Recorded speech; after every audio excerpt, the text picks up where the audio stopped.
The Phantom Fourth by J.Sheridan Le Fanu and read by Christopher Halton. They were three. It was in the cheap night service train from Paris to Calais that I first met them. Railways, as a rule, are among the many things which they do not order better in France, and the French Northern Line is one of the worst managed in the world, barring none, not even the Italian Vie Ferrate. I make it a rule, therefore, to punish the directors of and the shareholders in that undertaking to the utmost within my limited ability by spending as little money on their line as I can help. It was then in a third-class compartment of the train that I met the three. Three as hearty, jolly-looking Saxon faces with stalwart frames to match as one would be likely to meet in an hour's walk from the Regent's Park to the Mansion House. One of the three was dark, the other two were fair. The dark one was the senior of the party. He wore an incipient full beard, evidently in process of training, with a considerable amount of grizzle in it. The face of one of his companions was graced with a magnificent flowing beard. The third of the party, a fair-haired youth of some 23 or 4 summers, showed a scrupulously smooth-shaven face. They looked all three much flushed and slightly excited, and I must say they turned out the most boisterous set of fellows I ever met. They were clearly gentlemen, however, and men of education, with considerable linguistic acquirements, for they chatted and sang and declaimed and did orations all the way from Paris to Calais, in a slightly bewildering variety of tongues. Their jollity had perhaps just a little over-tinge of the slap-bang jolly dog style in it, but there was so much heartiness and good nature in all they said and in all they did, that it was quite impossible for any of the other occupants of the carriage to vote them a nuisance, and even the sourest of the officials, whom they chaffed most unmercifully and unremittingly at every station on the line, took their punishment with a shrug and a grin. The only person, indeed, who rose against them in indignant protestation was the head waiter at the Calais station refreshment room, to whom they would persist in propounding puzzling problems, such as, for instance, if you charge 2 shillings for 1.5 ounce slice of breast of veal, how many fools will it take to buy the joint off you? And what he got by the attempt to stop their chaff was a caution to any other sinner who might have felt similarly inclined. As for me, I could only give half my sense of hearing to their utterings, the other half being put under strict sequester at the time by my friend O'Queen, the great Irish philosopher, who was delivering to me, for my own special behoof and benefit, a brilliant, albeit somewhat abstruse dissertation on the visible and palpable outward manifestations of the inner consciousness of the soul in a trance, which occupied all the time from Paris to Calais, full 8 hours, and which, to judge from my feelings at the time, would certainly afford matter for 3 heavy volumes of reading in bed, in cases of inveterate sleeplessness, a hint to enterprising publishers. My friend O'Queen, who intended to stay a few days at Calais, took leave of me on the pier, and I went on board the steamer that was to carry us and the mail over to Dover. Here I found our trio of the railway car snugly ensconced under an extemporized awning, artfully constructed with railway rugs and greatcoats, supported partly against the luggage and partly upon several oars purloined from the boats and turned into tent poles for the nonce, which made the skipper swear woefully when he found it out some time after. The three were even more cheery and boisterous on board than they had been on shore. From what I could make out in the dark, they were discussing the contents of divers bottles of liquor. I counted 4 dead men dropped quietly overboard by them in the course of the hour and a half. We had to wait for the arrival of the mail train, which was late as usual on this line. At last we were off about 2:30 o'clock in the morning. It was a beautiful clear moonlit night, so clear indeed that we could see the Dover lights almost from Calais harbour. But we had considerably more than a capful of wind, and there was a turgent groundswell on, which made our boat double-engined and as trim and tidy a craft as ever sped across the span from shore to shore, behave rather lively, with sportive indulgence in a brisk game of pitch and toss that proved anything but comfortable to most of the passengers. When we were steaming out of Calais harbour, our 3 friends emerging from beneath their tent struck up in chorus Campbell's noble song Ye Mariners of England, finishing up with a stave from Rule Britannia. But alas for them! However loudly their throats were shouting forth the sway proverbially held by Albion and her sons over the waves, on this occasion at least the said waves seemed determined upon ruling these particular three Britons with a rod of antimony. For barely a few seconds after the last vibrating echoes of the Britons never, never, never shall be slaves had died away upon the wind, I beheld the three leaning lovingly together, in fast friendship linked over the rail, conversing in deep ventriguttural accents with the denizens of Neptune's watery realm. We had one of the quickest passages on record. 93 minutes steaming carried us across from shore to shore. When we were just on the point of landing, I heard the dark senior of the party mutter to his companions in a hollow whisper and mysterious manner, "He is gone again," to which the others, the bearded and the smooth-shaven, responded in the same way, with deep sighs of evident relief. "Aye, marry, so he is at last." This mysterious communication roused my curiosity. Who was the party that was said to be gone at last? Where had he come from? Where had he been hiding that I had not seen him? And where was he gone to now? I determined to know, if but the opportunity would offer to screw by cunning questioning the secret out of either of the three. Fate favoured my design. For some inscrutable reason known only to the company's officials, we cheap trainers were not permitted to proceed on our journey to London along with the mail, but were left to kick our heels for some 2 hours at the Dover station. I went into the refreshment room to look for my party. I had a notion I should find them where the Briton's unswerving and unerring instinct would be most likely to lead them. It turned out that I was right in my conjecture. There they were, seated round a table with huge bowls of steaming tea and monster piles of buttered toast and muffins spread on the festive board before them. Aye, indeed, there they were, but quantum mutati ab illis. How strangely changed from the noisy, rollicking set I had known them in the railway car and on board the steamer, ere yet the demon of seasickness had claimed them for his own. How ghastly sober they looked now, to be sure, and how sternly and silently bent upon devoting themselves to the swilling of the Chinese shrub infusion and to the gorging of indigestible muffins. It was quite clear to me that it would have been worse than folly to venture upon addressing them while thus absorbed in absorbing. So I resolved to await a more favourable opening and went out meanwhile to walk on the platform. A short time I was left in solitary possession of the promenade.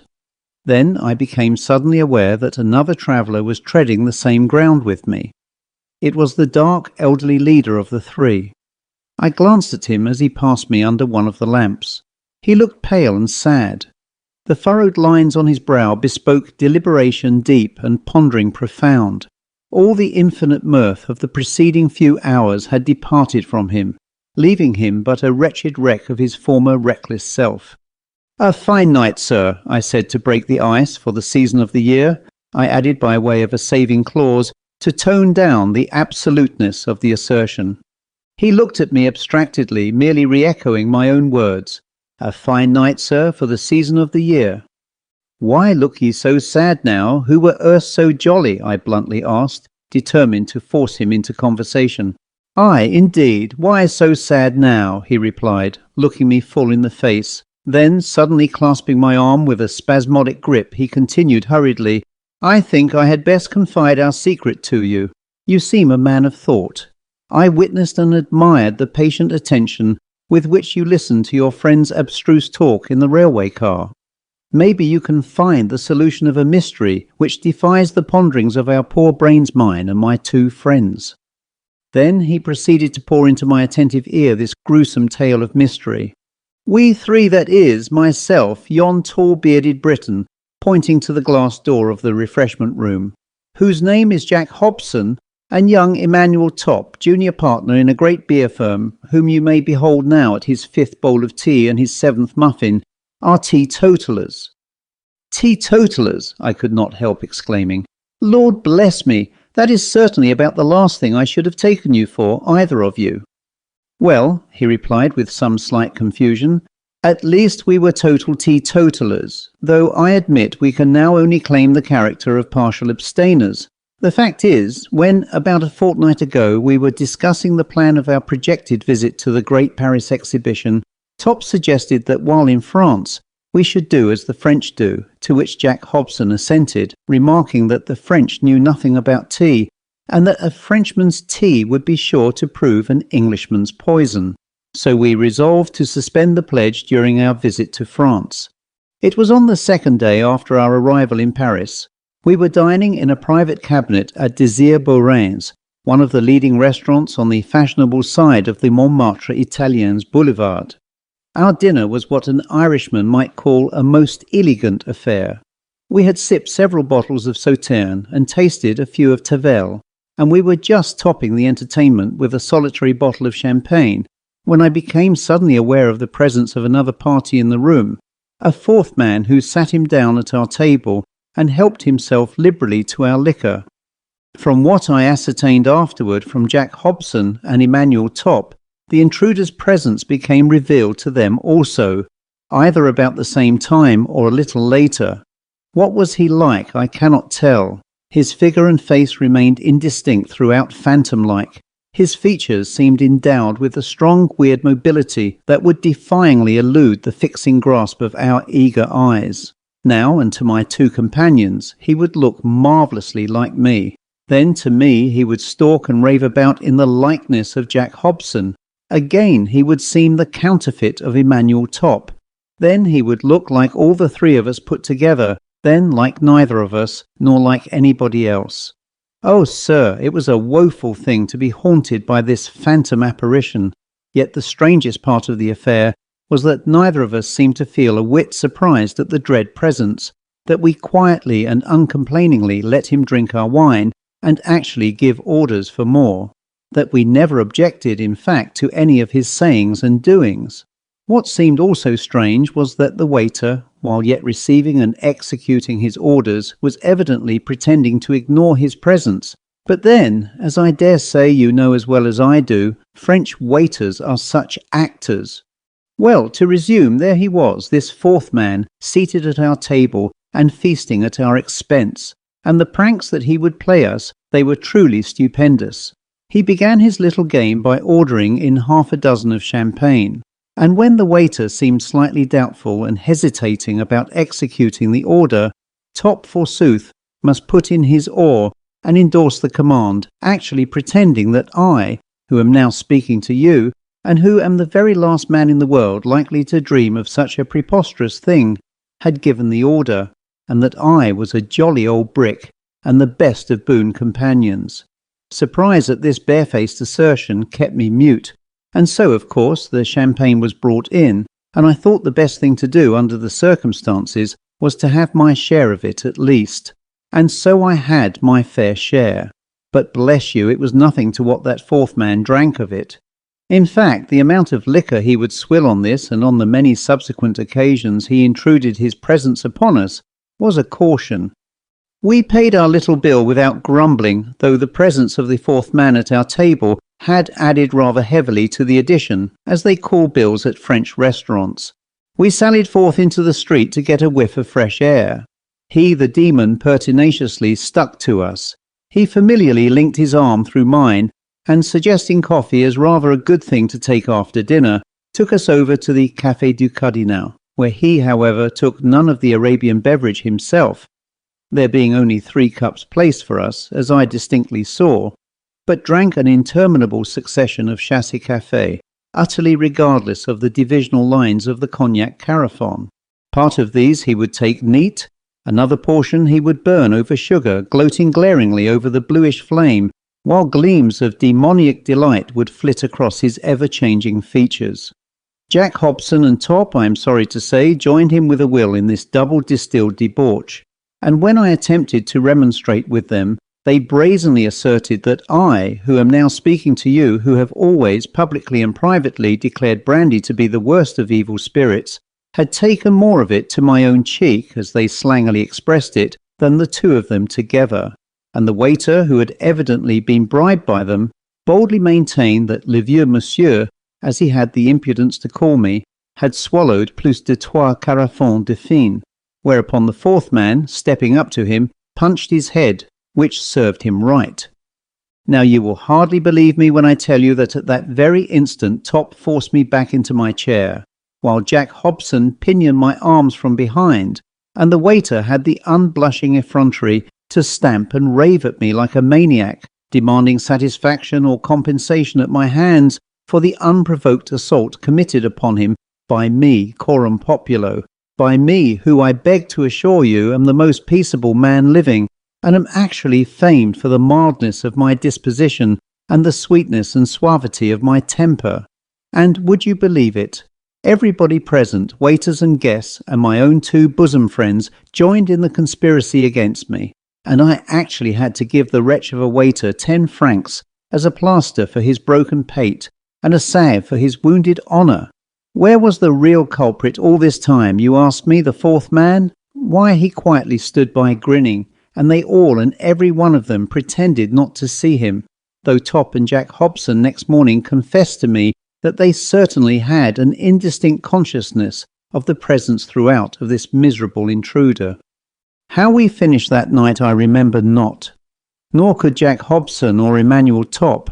All we could conscientiously stand by, if we were questioned, is that we awoke next morning, the 3 of us, with some slight swimming in our heads, and a hazy recollection of a gorgeous dream of brilliant lights and sounds of music and revelry, and bright visions of groves and grottos, and dancing houris, or hussies as moral Jack Hobson calls the poor things, and a hot supper at a certain place in the passage des Princes, of which I think the name is Peter's.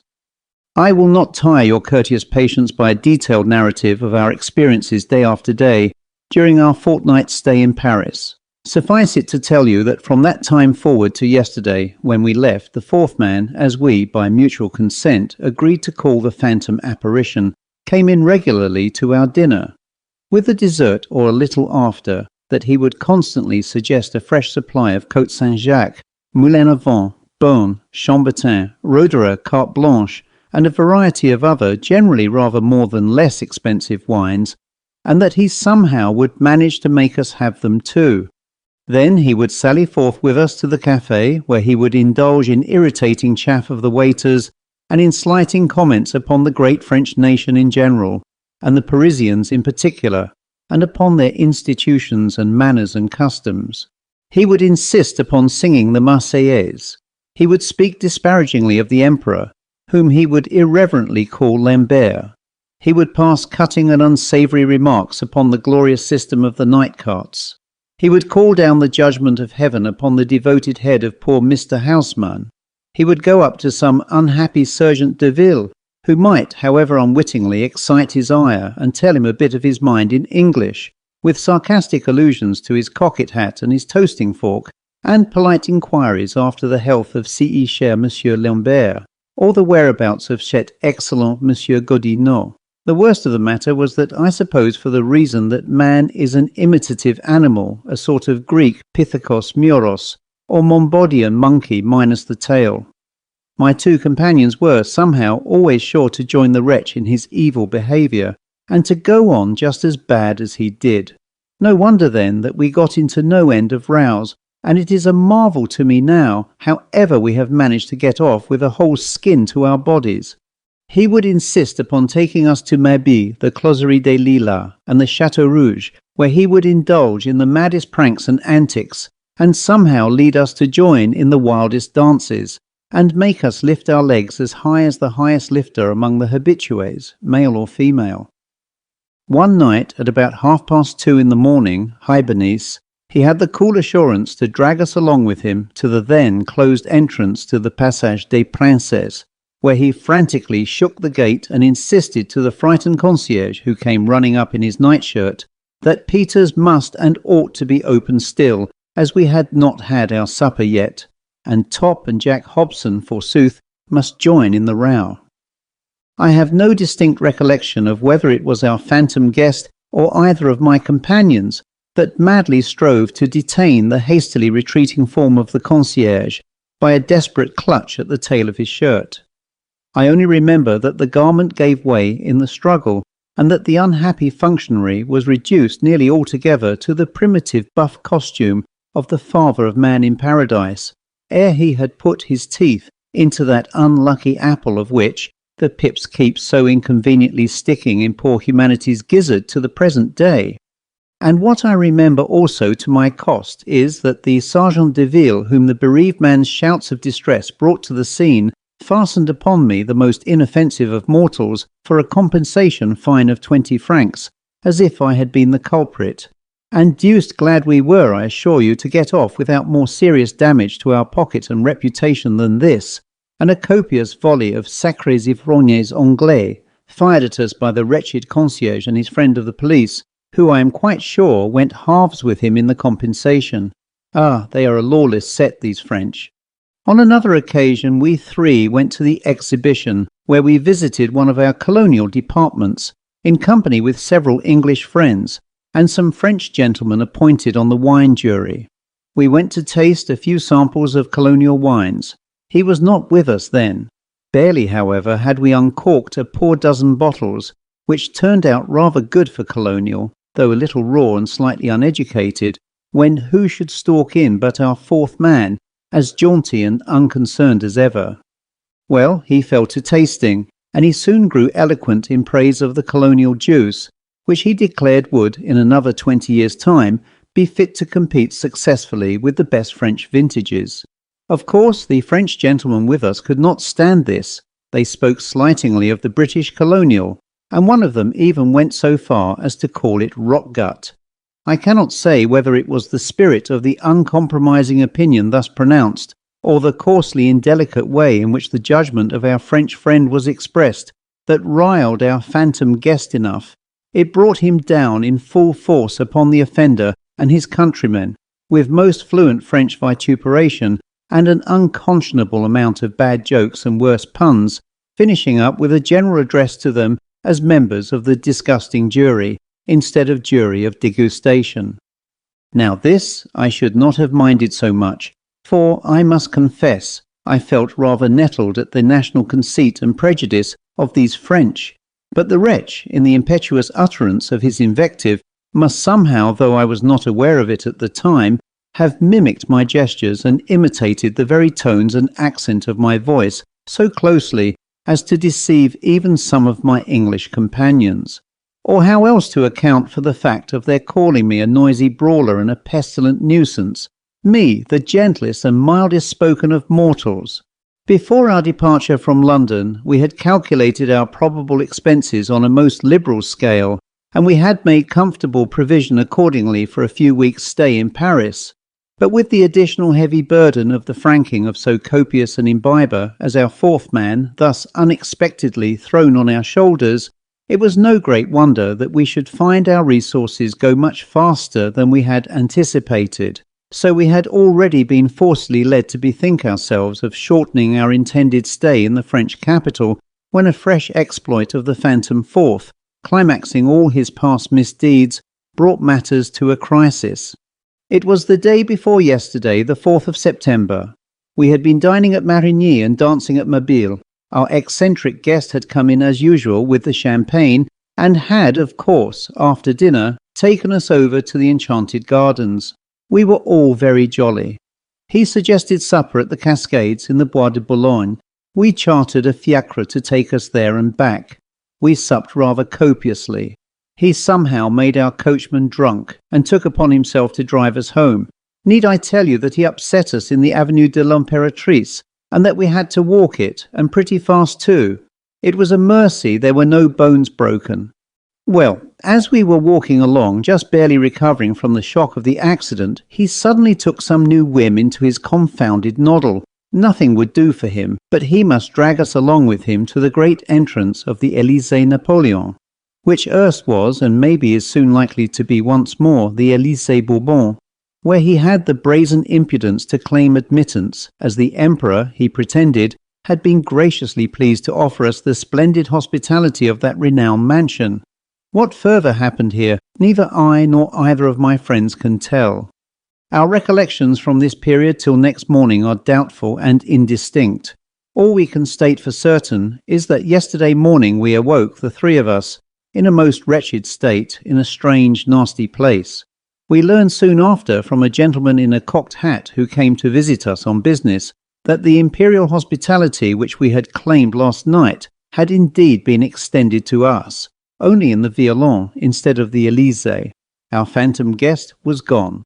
He would always somehow sneak away in the morning when there was nothing left for him to drink, the guzzling villain.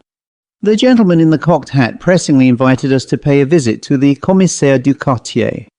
That formidable functionary received us with the customary French polished veneer of urbanity, which as a rule constitutes the suaviter in modo of the higher class of Gallic officials.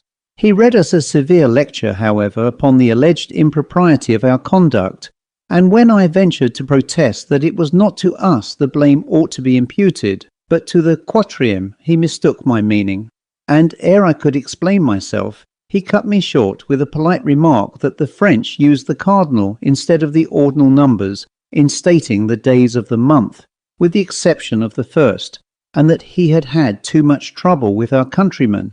He took us for Yankees on the 4th of July to be disposed to look with an over-lenient eye upon the vagaries we had chosen to commit on the 4th of September, which he supposed was another great national day with us. He would, however, let us off this time with a simple reprimand upon payment of 100 francs, compensation for damage done to the coach-drunken cabby having turned up, of course, to testify against us. Well, we paid the money and handed the worthy magistrate 20 francs besides for the benefit of the poor by way of acknowledgment for the imperial hospitality we had enjoyed. We were then allowed to depart in peace. Now, you'll hardly believe it, I dare say, but it is the truth notwithstanding that we three, who have been fast friends for years, actually began to quarrel among ourselves now, mutually imputing to one another the blame of all our misadventures and misfortunes since our arrival in Paris, while yet we clearly knew and felt, each and every of us, that it was all the doings of that phantom 4th. One thing, however, we all agreed to do, to leave Paris by the first train. To fortify ourselves for the coming journey, we went to indulge in the luxury of a farewell breakfast at Desire Beaurain's. Of course, we emptied a few bottles to our reconciliation. I do not exactly remember how many, but this I do remember, that our irrepressible incubus walked in again and took his place in the midst of us rather sooner even than he had been wont to do, and he never left us from that time to the moment of our landing at Dover Harbour, when he took his, I hope and trust final, departure with a ghastly grin. I dare say you must have thought us a most noisy and obstreperous lot. Well, with my hand on my heart, I can assure you, on my conscience, that a quieter and milder set of fellows than us three you are not likely to find on this or the other side the Channel. But for that mysterious phantom 4th. Here the whistle sounded, and the guard came up to us with a hurried, "Now then, gents, take your seats, please. Train is off in half a minute."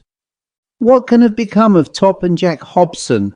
muttered my new friend, looking around him with eager scrutiny. "I should not wonder if they were still refreshing." And he started off in the direction of the refreshment room. I took my seat. Immediately after, the train whirled off. I cannot say whether the three were left behind. All I know is that I did not see them get out at London Bridge. Remembering, however, that the appalling secret of the supernatural visitation which had thus harassed my three fellow travellers had been confided to me under the impression that I might be likely to find a solution of the mystery, I have ever since deeply pondered thereon.